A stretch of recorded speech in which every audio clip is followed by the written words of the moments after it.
I almost canceled my Artlist subscription after the first day, not because I hated it, because I thought, there's no way this is worth paying every year.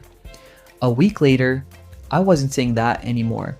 The funny thing is, I didn't even sign up for the music. I needed one background track for a client video. That was it. Then I started browsing. Bad idea. I lost almost an hour, not because the website was confusing.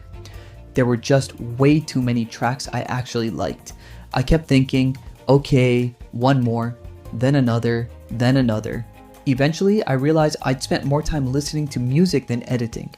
Not exactly productive. Then something hit me. Finding a great song is easy.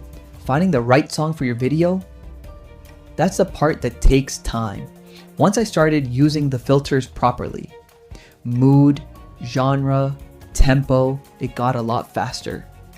I wish I'd figured that out sooner. One thing surprised me though. The music wasn't the feature I ended up using the most. I kept going back for the sound effects. Tiny stuff, keyboard clicks, transitions, crowd noise, things I normally grab from 5 different websites. Having all of that in one place made editing feel simpler.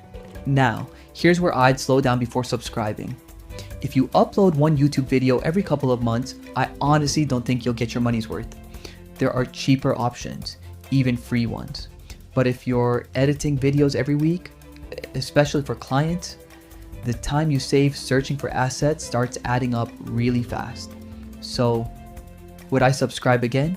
Yeah, probably. Not because Artlist has the best music. Music is subjective. I'd pay because it lets me stop hunting for assets and get back to editing. And weirdly enough, that ended up being worth more to me than the songs themselves. Thanks for watching. Catch you in the next one.